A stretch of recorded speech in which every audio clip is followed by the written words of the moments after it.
ప్రతి సందర్భం ప్రత్యేకం, ప్రతి సంబరం శాశ్వతం. మీ one stop shopping destination Mysore Saree Udyog. ప్రస్తుతం మనతో పాటు లైవ్ కాల్లో అందుబాటులో ఉన్నారు సీనియర్ జర్నలిస్ట్ అలాగే అనలిస్ట్ శ్రీనివాసరెడ్డి గారు. ఒకసారి ఆయనతో మాట్లాడదాం. 5 రాష్ట్రాలకు సంబంధించినటువంటి ఎన్నికల ఫలితాల మీద ఆయన ఏం చెబుతారో చూద్దాం. సార్ నమస్తే అండి. నమస్తే.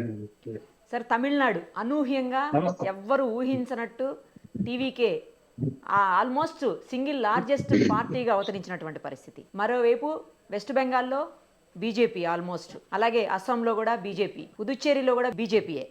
ఒక్క కేరళలో మాత్రమే మనం కాంగ్రెస్తో వచ్చినటువంటి పార్టీని చూస్తున్నాం. సో ఎలా చూడాలి దీన్ని? అసలు ఎవరన్నా ఊహించిన విజయాలైనా ఇవన్నీ? జర్నలిస్టులుగా చాలా సీనియారిటీ ఉన్నటువంటి మీరు జర్నలిస్ట్గా మీరేం చెప్తారు? అంటే ప్రజలు ఏం కోరుకున్నారు అనుకోవాలి ఈ రాష్ట్రాల్లో? ఒకటి ఒపీనియన్ పోల్స్ ఆల్మోస్ట్ గా 5 రాష్ట్రాల్లో 4 స్టేట్స్ దాదాపుగా చెప్పినాయని అనుకోవచ్చు. ఓకే. కాకపోతే తమిళనాడులో మాత్రం ఒపీనియన్ పోల్లు ఫెయిలియర్ అయినాయని చెప్పాలని. ఓకే. ఒక తమిళనాడు విషయంలో మాత్రం పెద్ద ఇది జరిగింది. కాకపోతే బెంగాల్ కూడా కొంత సస్పెన్స్ గా చెప్పారు. అంటే వన్ సైడ్ గా బీజేపీ వస్తుందని చెప్పలేదు. కాకపోతే బెంగాల్లో కూడా అటు టిఎంసీ బీజేపీకి ఆల్మోస్ట్ ఈక్వల్ గా చెప్పినట్టుగా అనాలిసిస్ గాని, సరే ఒపీనియన్ పోల్స్ బీజేపీకి కొంత ఎక్కువ చూపించిన, కానీ ఓవరాల్ గా అనాలిసిస్ కామెంట్లు చేసినవి మాత్రం 50-50 ఛాన్స్ అన్నట్టుగానే చెప్పారు చాలా మంది. అది ఒక రకంగా బెంగాల్లో కూడా బీజేపీకి వన్ సైడ్ రిజల్ట్ అని చెప్పాలి. 170 క్రాస్ అయింది కాబట్టి డెఫినెట్లీ బీజేపీ గవర్నమెంట్ బెంగాల్లో ఏర్పడుతుంది అనేది ఖాయంగా కనపడుతుంది. ఇక వస్తే మనకు తమిళనాడే చాలా ఇంట్రెస్టింగ్, సర్ప్రైజింగ్ అని చెప్పాలి. 2 ఇంట్రెస్టింగ్ కూడా సర్ప్రైజింగ్ కూడా. ఇంట్రెస్టింగ్ ఏంటంటే ఆఫ్టర్ కరుణానిధి, ఆఫ్టర్ జయలలిత ఒక న్యూ జనరేషన్ ను తమిళ ప్రజలు ప్రోత్సహించినట్టుగా మనకు కనపడదు. ఎందుకంటే 5 years అంత ముందుకు పళనిస్వామి, అంత ముందుకు పన్నీర్ సెల్వం, జయలలిత అన్నాడీఎంకే అధికారంలో ఉన్నప్పుడు ఆమె జైలుకి వెళ్ళినప్పుడు పన్నీర్ సెల్వం ముఖ్యమంత్రిగా ఉండడం, ఆమె చనిపోయిన తర్వాత పళనిస్వామి ఒక రకంగా ఆక్యుపేషన్ లోకి వచ్చిందని చెప్పాలి ముఖ్యమంత్రిగా. దాని తర్వాత వచ్చిన ఎన్నికల్లో ప్రజలు ఆఫ్టర్ జయలలిత పళనిస్వామి కంటే అన్నాడీఎంకే కంటే డిఎంకే వైపు ప్రజలు మొగ్గిన పరిస్థితి మనకు కనపడ్డది. 5 years నుంచి డిఎంకే గవర్నమెంట్ అక్కడ నడుస్తుంది. వన్ టర్మే అది.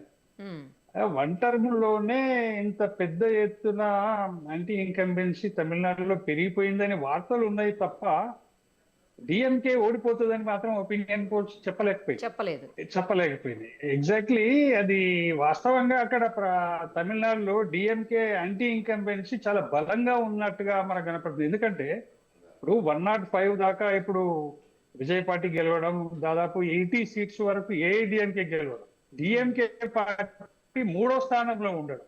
అంటే దీన్ని బట్టి అర్థం ఏమవుతుంది మనకంటే యాంటీ ఇన్కంబెన్సీ చాలా బలంగా ఉన్నది. దాని ద్వారానే డిఎంకే గెలుస్తుంది అని చెప్పిన ఒపీనియన్ పోల్స్ కూడా రివర్స్లీ ఆ పార్టీని యాక్చువల్ రిజల్ట్స్ వచ్చేసరికల్లా 3వ స్థానానికి వెళ్ళిపోయి దాన్ని పసిగట్టలేకపోయి. ఇప్పుడు అన్నా డిఎంకే కూడా కొంత సక్సెస్ అనే చెప్పాలి. ఇప్పుడు విజయ్ పార్టీ గెలిచినా కూడా విజయ్ పార్టీ ఎవరిపై గెలిచింది అని అంటే డిఎంకే పై కాదు, అన్నా డిఎంకే పై విజయ్ పార్టీ టీవీకే గెలిచినట్టుగా మనకు అర్థమవుతుంది. డిఎంకే అసలు కాంటెస్టే కాదనే పరిస్థితి కనపడుతుంది. This is the more surprising in politics of Tamil Nadu. ఎందుకంటే ఇప్పుడు నువ్వు తమిళనాడులో అసలు ఎవరు ఊహించరు, ఈవెన్ డిఎంకే నాయకులు కూడా ఎవరు ఈ పరిస్థితి ఊహించేవారు. అంటే 3వ స్థానంలోకి దిగజారిపోవడం అంటే ఎంత యాంటీ ఇన్కంబెన్సీ బలంగా ఉందో తమిళనాడులో మనకు అర్థమవుతున్న విషయం. ఇది వాస్తవంగా చెప్పాలంటే అన్నా డిఎంకే పై టీవీకే గెలిచిందని చెప్పుకోవాలి మేడం. ఇప్పుడు వాస్తవంగా మనం చాలా దశాబ్దాల కాలం నుంచి డిఎంకే వర్సెస్ అన్నా డిఎంకే కాంటెస్ట్ ని చూస్తూ వస్తున్నాం ద్రవిడ పార్టీ. అయితే డిఎంకేను వద్దనుకున్నప్పుడు అన్నా డిఎంకేను గెలిపించుకునే పరిస్థితి అక్కడ ప్రజలకు ఉండే. అయితే ఇక్కడ సమస్య ఏమొచ్చిందంటే డిఎంకేను ఓడించి అన్నా డిఎంకే అధికారంలోకి రావాలి నిజంగానే యాంటీ ఇన్కంబెన్సీ ఉన్న దగ్గర వాస్తవంగా గత చరిత్రను చూస్తే. అయితే ప్రజెంట్లీ ఏమైందంటే అన్నా డిఎంకే నాయకుడు పళనిస్వామి ఎవరైతే ఉన్నారో ఆయన నాయకత్వం మీది కంటే విజయన్ నాయకత్వం బెటరు అనే ఛాయిస్ ప్రజలకు కనపడదు. డిఎంకేను ఓడించడానికి తమిళ ప్రజలు రెడీ అయిండ్రు, కానీ వాళ్ళకి 2 ఆప్షన్స్ ఉన్నాయి. ఒకటి అన్నా డిఎంకే అంటే ఎన్డీఏ గ్రూపు, ఒకటి టీవీకే విజయ్ పార్టీ. ఈ రెండిట్లలో చూజ్ చేసుకోవాలన్నప్పుడు న్యూ జనరేషన్ కి అవకాశం ఇవ్వాలనే ట్రెండ్ కనపడ్డది మనకు ఒకటి. వాస్తవంగా పళనిస్వామి నాయకత్వం సరిపోలేదు ఎన్డీఏకు అని మనం ఒప్పుకోవాలి. లేకపోతే విజయ్ కి గెలిచే అవకాశాలు కూడా చాలా తక్కువ ఉండే. విజయ్ ఎందుకు గెలిచిండే అంటే పళనిస్వామి సరిపోకపోవడం వల్ల విజయ్ గెలిచింది. ఇక్కడ తప్పటడుగు మేడం, ఇక్కడికి ఒక ఇంట్రెస్టింగ్ పాయింట్ ఇంకొకటి మనం లోతుగా విశ్లేషణ చేస్తే ఏమర్థమవుతుందంటే బీజేపీ తప్పటడుగులే విజయ్ గెలుపుకు కారణమైనవి అని కూడా మనం పరోక్షంగా అర్థం చేసుకోవచ్చు. ఎట్లా అంటే వీళ్ళు ఏం చేసిండ్రు, నిజానికి పళనిస్వామి కంటే paneer Selvam is more loyal to people అనండి, అన్నాడీఎంకే అనండి, లేదంటే బీజేపీకి అనండి. బీజేపీకి దగ్గర సాన్నిహిత్యం ఉండి లాయల్ లీడర్ గా ఉండే వ్యక్తి ఎవరంటే పళనిస్వామి కంటే పన్నీర్ సెల్వం బెటర్. కానీ ఇతను ఏం చేసిండు, పళనిస్వామి ముఖ్యమంత్రి అయిన తర్వాత ఇతను నాకు పోటీదారుడు అవుతాడని అతన్ని బయటికి పంపించిన పరిస్థితి మనం చూసినాం. మళ్ళీ ఆయన పార్టీలోకి వచ్చినా కానీ బీజేపీ చెప్పినా కూడా పళనిస్వామి అన్నాడీఎంకేలోకి పన్నీర్ సెల్వం తీసుకోలేదు. ఎందుకంటే తన నాయకత్వానికి పోటీదారుడు అవుతాడని భయం కొద్ది అతన్ని బయటికి వెళ్ళగొట్టాడు. ఆయన వస్తా అంటే కూడా తీసుకొని పరిస్థితి. రెండో పాయింట్ ఏమైందంటే బీజేపీ 2024 లోక్సభ ఎలక్షన్స్ లో ఒంటరిగా పోటీ చేసింది, అన్నామలై అధ్యక్షుడిగా ఉండే. ఆ టైంలో సరే సీట్లు ఒకటి కూడా రాకపోయినా పర్వాలేదు, దాదాపుగా 12% ఓట్లు తమిళనాడులో బీజేపీ సాధించింది లోక్సభ ఎలక్షన్స్. 12%. అంటే ఇది చిన్న ఫిగర్ ఏం కాదు. ఒకప్పుడు 2% ఉన్న పార్టీ 12% కి రీచ్ కాగలిగిందంటే ఇది అన్నామలై నాయకత్వంతో అక్కడ బలపడ్డది అనేది మనకు లోక్సభ ఎలక్షన్ లో అర్థమై. సీట్లు రాకపోవచ్చు, దట్ ఈస్ సెకండరీ. అయితే ఇక్కడ ఏమైందంటే అన్నాడీఎంకేలో పన్నీర్ సెల్వం లేకపోవడం, ఒక లాయల్ నాయకుడు లేకపోవడం, బీజేపీ అధ్యక్షుడిగా ఉన్న అన్నామలైని తొలగిస్తేనే మీతో అలయన్స్ చేస్తా అని పళనిస్వామి షరతు పెట్టిండు బీజేపీకి. చాలా మందికి తెలుసోలేదు. అన్నామలైని తమిళనాడు బీజేపీ అధ్యక్ష పదవి నుంచి తొలగిస్తేనే బీజేపీతో అలయన్స్ చేస్తా అని పళనిస్వామి పెట్టిన షరతుకు బీజేపీ ఒప్పుకున్న తర్వాతనే పళనిస్వామి మన అన్నామలైని అధ్యక్ష పదవి నుంచి తొలగించు.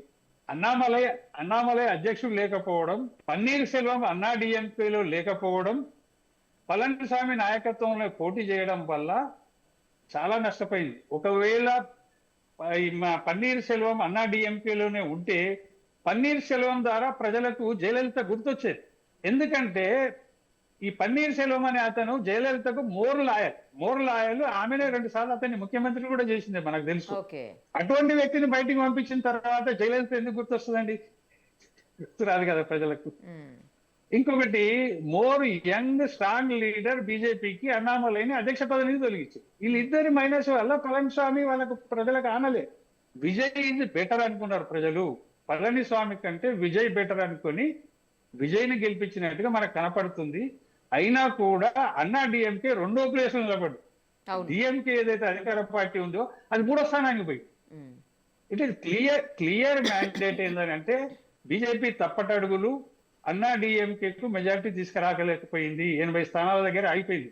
అదే విజయ్ని యాంటీ ఇన్కంబెన్సీ బలంగా ఉంది కాబట్టి పళనిస్వామి కంటే విజయ్ బెటర్ అనుకుని ప్రజలు టీవీకేకు పట్టం కట్టిందని చెప్పుకోవాలి. 105 సీట్లు రావచ్చు. సరే, ఇంకా రిజల్ట్ ఎండింగ్ వరకు కూడా కాస్త పెరిగినా పెరగొచ్చు. వాళ్ళకి కావాలేంది మేడం? Magic figure 117, 117.